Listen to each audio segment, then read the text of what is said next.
Hakeem Olajuwon was easily one of the best centers in the mid-80s to the 90s. One would assume that the dream got the money bag during his prime, but the reality is the Houston Rockets were hesitant to pay Olajuwon the big bucks. In fact, they were only willing to increase his salary if certain conditions that were out of Olajuwon's control were met. In 1992, Olajuwon tried renegotiating a $50 million salary for the 1994-1995 season. He wanted to be on par with the top centers in the league, like New York Knicks center Patrick Ewing, who was making about $9 million a year. Prior to 1992, Olajuwon was making a mere $3 million a year, which meant he was grossly underpaid as he was the team's franchise star. Details revealed that Olajuwon's contract had a strange clause. He was not allowed to renegotiate a contract before 1995.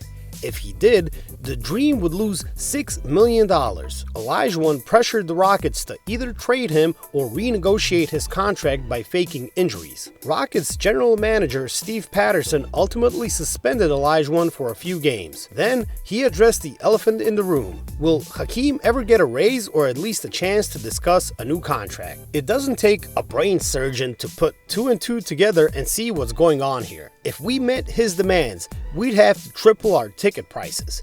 What he's asking for is more than our entire team payroll, Patterson said, per the Seattle Times. While Patterson's prerequisites seemingly make sense from a business perspective, it isn't player-friendly at all. Apart from this, Patterson put up another provision aimed at guilt-tripping Olajuwon, as reported by the LA Times. Patterson pleaded his case on national TV, invoking the plight of the little people, such as the equipment manager who would lose a playoff share worth 25% of his income, so Fat Cat Hakeem could get a raise. If Patterson were to make his comments today, players would go on a strike, and the NBA season would be put on hold. It's interesting how things have evolved in a matter of 30 years. The tiff between Hakeem and the Rockets went back and forth. Both parties threw potshots at one another.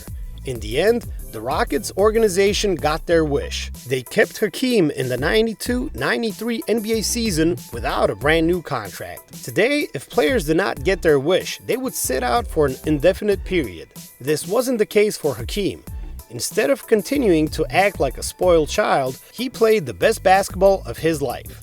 In the 92-93 season, he averaged a new career-high 26.1 points per game. He was also crowned Defensive Player of the Year, guiding the Rockets to a 55-27 record. Olajuwon finally got his wish. The Rockets awarded him with a 4-year extension worth $30 million. After a new owner stepped in, General Manager Steve Patterson was sacked. In the 93-94 NBA season, the Rockets won the NBA championship. They did it again the following year, forever forging Olajuwon in history as one of the best to do it.